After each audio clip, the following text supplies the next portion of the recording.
Ang susunod na dula na inyong maririnig ay hatid sa inyo ng MBC DZRH. Hukumang Pantahanan. Hukumang Pantahanan. Mga kasong tunay at totoong nagaganap sa pang-araw-araw nating pakikibaka sa masalimuot at mapagbirong kapalaran. Magsisilbing tagapagpaalala upang makaiwas sa mga krimen at kaguluhan. Tatayong bantayog na magpapatatag sa kalooban ng bawat nilalang. Hukumang Pantahanan!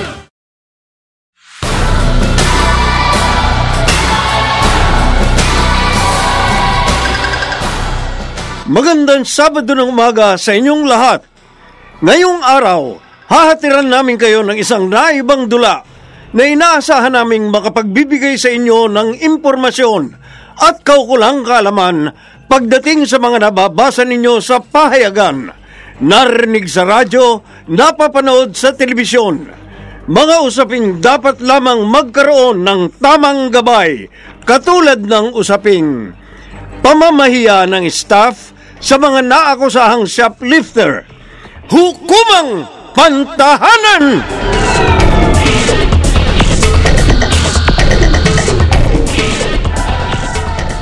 Ay, naku, nakakainis. Maricar, bakit ka ba nagkakaganyan? Ano bang problema? Huwag mo akong pakialaman, Eman. Oras ng trabaho ngayon eh. Maraming customer dito sa supermarket. Makita ka ng mga customer kung ano pang isipin nila sa'yo. Wala akong pakialam sa mga customer na yan, ha? Ang trabaho ko lang naman dito, bantayan sila, hulihin yung mga shoplifter. O teka nga, ano pa palang ginagawa mo dito? Di ba security guard ka?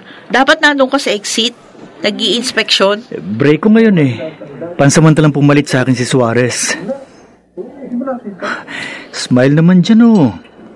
Alalahanin mo, 3rd month sa rin natin ngayon. Oo nga, months rin natin. Nagse-celebrate nga tayo, pero bakit hindi ko maramdaman? Parang wala akong boyfriend eh. Kasi hindi ka sweet. Tapos ang tamlay-tamlay mo. Ang boring mong kasama, man. Alam ko na kung bakit ka nagkakaganyan. Dahil kay Judy. Alam mo, Maricar, kung isisingit mo lang si Judy sa usapan, mabuti pa, babalik nila ako sa pwesto ko. Ayoko makipagtalo sa'yo. Nakikipagtalo pa ba ako sa'yo, ha? Di ba? Nagtaas ba ako ng boses? Di naman, di ba? Di ba? Bakit nga ipinipilit mo na isama si Judy sa usapan natin? Kasi nabasa ko yung status niya sa Facebook. Alam mo kung anong sabi niya? Wala siyang hiya na sabihin doon na mahal ka raw. Sinabi niya yun? Bakit hindi mo check ngayon? Teka, i-check ko ha.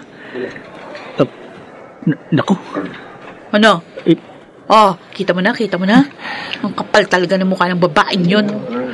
Alam na nga niya, taken ka na, tapos nilalandi ka pa rin. Pero ang kinaiinis ko ha, sabi niya sa status niya, sinabi mo raw sa kanya na gusto mo rin siya, na kesyo crush mo raw. Teka, wala naman akong sinasabing ganyan kay Judy.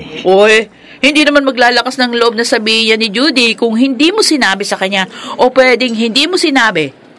Pero pinapakita mo naman sa kanya na may gusto ka. Maricar... Ano?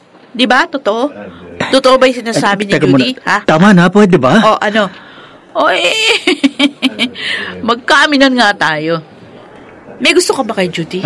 Huwag naman dito. Sagutin mo na lang yung tanong ko. Sige, aaminin ko.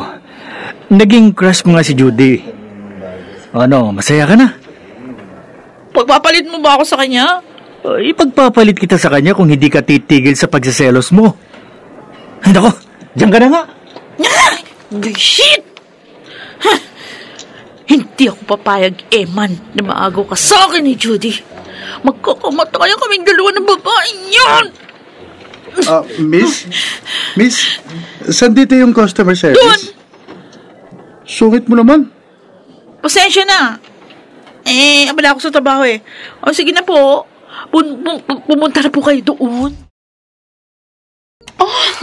Eman! Halika. Tuloy ka. Naparito ako para mag-usap tayong dalawa. Hulaan ko. Tungkol ba to sa pinost ko kanina sa FB? Bakit mo naman ginawa yun? Ayun, nabasa tuloy ni Maricar. Nagtalo kami kanina. Nagpakatotoo lang ako, no? Oo, pero yung pagpapakatotoo mo, ang sumisira sa relasyon namin. Alam mo, Eman, kung nagpapakatotoo ka lang, edi sana wala na tayong problema. Ano bang gusto mo para tigilan mo lang kami ni Maricar? Ikaw. Ikaw ang gusto ko, Emanol Marrero.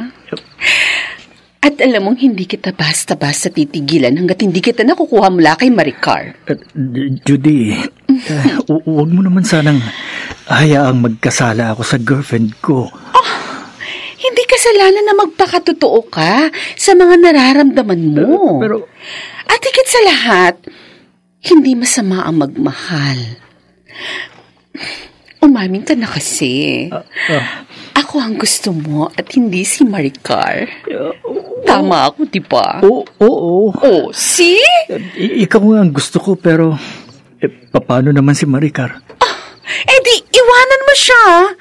Total, siya lang naman ang naligaw sa'yo. Madali mo siya makakalimutan kasi konti pa lang naman ang ini-invest mong pagmamahal sa kanya. Ano, Eman? Teka, huwag mo naman akong aakitin ng ganyan. Boses pa lang yan. Kaakit-akit na. Paano pa kaya kapag naghubad ako sa harapan mo? Uy! Judy, huwag mo naman gawin yan, ha? Ano? Please naman. Huwag mo sabihin, hindi ka natatakam sa akin. Kung may natatago kang pagnanasa sa akin, pagkakataon mo na ngayong gabi. Kalimutan mo si Maricar. Sa akin lang ang focus mo. Sa akin ang atensyon mo. At saka, alam ko, pagkatapos ng gabing ito, sigurado ako, hihiwalayan mo na ang girlfriend mo.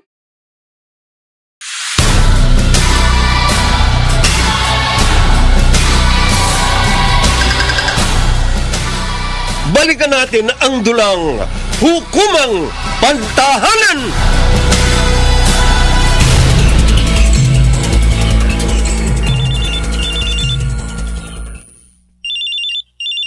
Matawag niya naman si Maricar. Ayaw talagang tigilan ng babaeng ito, ha? Mahal. Ano yan? Ba't nakabusangot yung mukha mo umagang-umaga? Si Maricar kasi tawag ng tawag, eh. Di patayin mo na lang yung cellphone mo. Mabuti pa nga. Ayan. Next time, magpalit ka na rin ng SIM card kung ayaw mong guluhin ka ng ex mo. Apps. Soon to be ex pa lang pala. Nakipaghiwalay na ako kay Maricar. Oh? Oo, sinabi ko sa text. Wala pa kasi akong lakas ng loob na sabihin yun sa kanya ng personal, eh. Pagtataguan ko na lang siya hanggang sa magsawa siya sa kahanap sa akin. Magandang desisyon yan, Eman. Diba? Tama yung sinabi ko sa'yo na pagkatapos ng gabing yon, hihiwalayan mo na si Maricar. Ano, Eman? Masarap akong magmahal, di ba? Sinabi mo pa. Kung ganun, Judy, simula kagabi, tayo na. Magsyota na tayo. Huwag mo sabihin syota. Dahil pina-exing term lang yun ng short time. Ang gusto ko, long time. Long time na pagmamahalan. Naniniwala ka pala sa forever, no? Oh, yeah. Oo naman. Naniniwala ako na ikaw ang forever ko.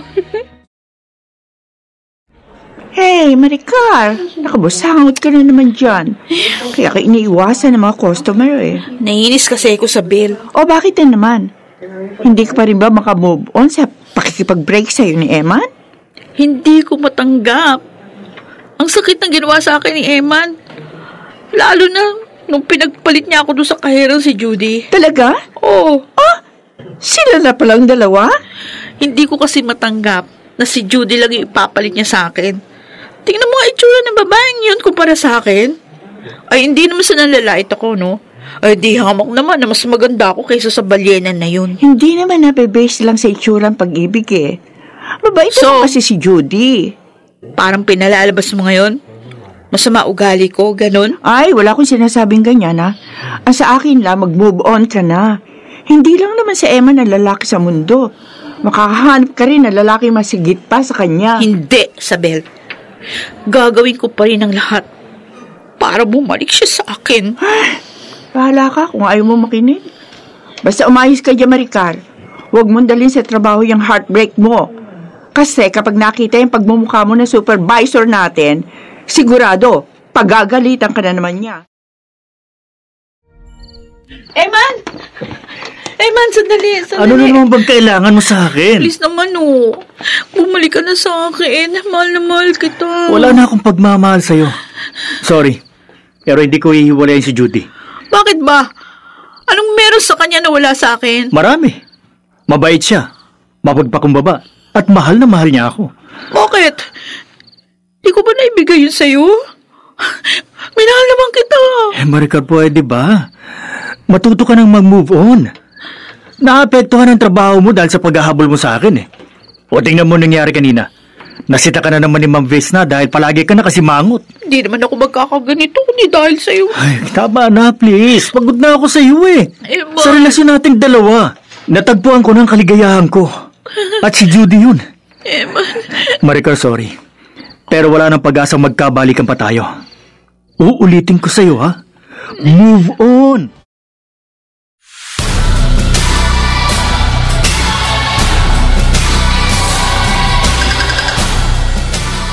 Balikan natin ang dulang Hukumang Pantahanan!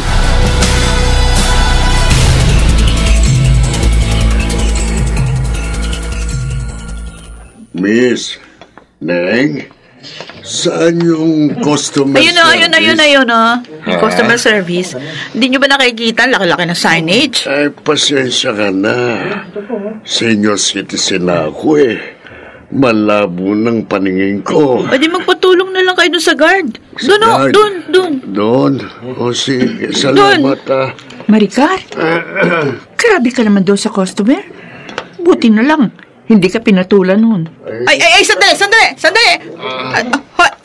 Sandali. Ako? Oo, kayo. Ako ba? Oo. Titingnan ko yung laman ng loob ng bag nyo. Ali kayo dito. Dalian nyo. Dito. Bakit, miss? May problema? Pakibukas yung bag nyo. Yung bag? Oo, i-inspectionin ko. Sir, pakibuksan na lang po para hindi na po kayo maabala pa.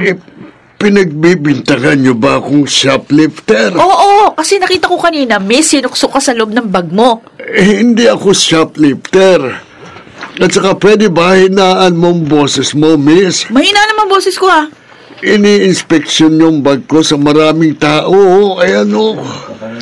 Hindi ba pwedeng doon nyo na lang inspeksyonin sa loob? Ay, hindi pwede. Malaking abala pa yan At kung sakali mang nag-shoplift kayo, mabuti nang malaman ito ng mga tao. Kaya pakibilisan, naabala kami sa trabaho. Ayan.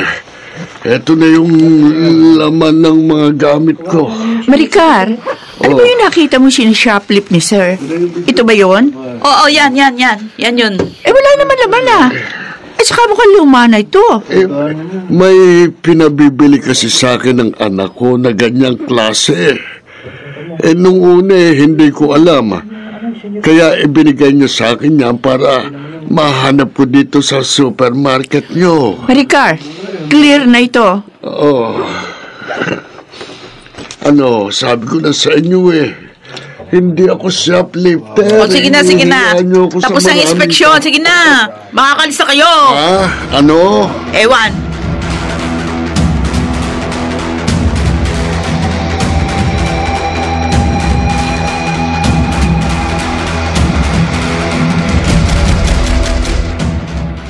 Maricar, panoorin mo ito.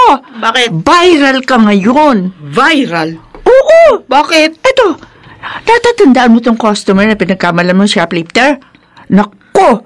Nakuhanan pala ng video yung pagtataray mo sa kanya. Ngayon, hindi lang ikaw ang binabash ng mga netizens, pati na rin yung supermarket natin. My God! Ano itong nagawa ko? Kaya ako lumapit sa'yo kasi pinatatawag ka ni Ma'am Lisa. Galit na galit siya nung kinausap niya ako. Sigurado, Pagagalitan ka rin niya. Oo, sige. Pupuntahan ko na si Ma'am Liza. Kasi naman, Maricar, ilang beses ko na sinabi na sa'yo, maging mabait ka sa mga customers natin. At huwag mong dadalhin sa trabaho ang personal mong buhay. Well, good luck, Maricar. Huwag ka sana masibak sa trabaho.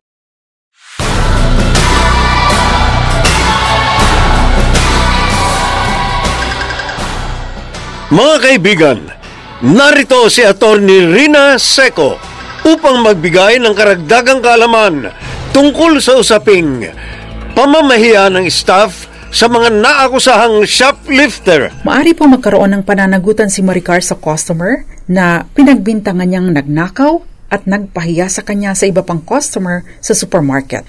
Base sa kwento, binulyawan at tahasang pinagbintangan ni Maricar na isang shoplifter o magnanakaw ang customer sa harap ng iba pang mamimili. Kapansin-pansin din ang intensyon ni Maricar na ipahiya ang customer nang tumanggi siyang gawin ang inspeksyon sa mas private na lugar at sabihing mas mabuti na malaman ng maraming tao na shoplifter o magnanakaw ito sa kabila ng pakiusap ng customer. Ito po ay malicious imputation of a crime o pagpaparatang ng isang krimen na isa sa mga elemento ng kasong libel na pinarurusahan naman ng Revised Penal Code. Sa Revised Penal Code as amended, ang libel ay may parusang presyon koreksyonal in its minimum and medium periods, katumbas ng pagkakulong mula 6 months and 1 day hanggang 4 years and 2 months. Iba pa ang fine ranging from 40,000 pesos hanggang 1.2 million pesos at ang danyos perwisyo na i-award ng korte para sa biktima. Gahiman, dahil verbal at hindi written ang akusasyon na ginawa ni Maricar publicly laban sa customer, ito po ay papasok sa kasong slander o oral defamation na nakasad naman sa Article 358 ng Revised Penal Code at may parusang arresto mayor in its maximum period to presyon correctional in its minimum period, katumbas ng pagkakulong ng mula 4 months and 1 day hanggang 2 years and 4 months at multang mula 20,000 hanggang 100,000 pesos maliban pa sa bayad pinsala o damages na i-award ng korte sa biktima. Again, kung ang pagbibintang o paninirang puri ay verbal, ito po ay oral defamation o slander, pareho lang po yun, at libel naman kung ang paninirang puri ay ginamitan ng radyo, telebisyon o newspaper. Kung ginawa naman ang akusasyon o paninirang puri sa pamamagitan ng social media o gumamit ng internet, ito po ay tinatawag na cyber libel na may mas mabigat na parusa, umaabot po ito hanggang 8 taong pagkakulong, iba pang usapin ang multa at ang bayad pinsala na ang halaga ay nakadepende sa diskresyon ng korte. Samantala, sa panig po ng customer na inakusahan ni Maricar, maliban sa kasong oral defamation, maari po siyang magsampa ng separate case for moral damages, lakip na po ang attorney's fees. Ang moral damages ay batay naman po sa Article 2217 ng Civil Code. Ibinibigay ang moral damages para po sa physical suffering, mental anguish, serious anxiety, besmirched reputation, wounded feelings, social humiliation o pagkakapahiya at iba pang kaparehong injury na tinamo ng biktima. Maari din pong manghingi ng damages ang customer laban sa management ng supermarket dahil ang employers po ay subsidiarily liable sa mga krimen na ginawa ng kanilang empleyado sa loob ng business establishments. At yan po ang hukumang pagtahanan natin ngayong umaga. Ako po ang panyara ng bayan, Attorney Rina Seco. At muli niyo akong maririnig at mapapanood din para sa iba't ibang usaping legal sa programang Dos Compañeras, Mondays, Tuesdays, Thursdays and Fridays, 6:30 hanggang 7:30 ng gabi, dito lang po sa DZRH, DZRH News Television at iba't ibang social media platforms ng DZRH. Happy weekend po sa inyong lahat. Maraming salamat, Attorney Rina Seco, sa pagbibigay ng karagdagang kaalaman tungkol sa mga batas na pinaiiral sa ating bansa. Mga nagsiganap, Jeneline de la Cruz, Bobby Cruz, Susan Robles, Maynard Landicho Jr., Rosana Villegas at Phil Cruz. Naglapat ng tunog Jerry Mutia. Sa musika ni Buboy Salonga. Supervisyong teknikal ni na Eric Lucero at Bong Muyar. Creative consultant Bobby Cruz. Isinulat para sa radyo ni Krishna Senga. At sa direksyon ng inyong lingkod, Lionel Benjamin. Hukumang Pantahanan!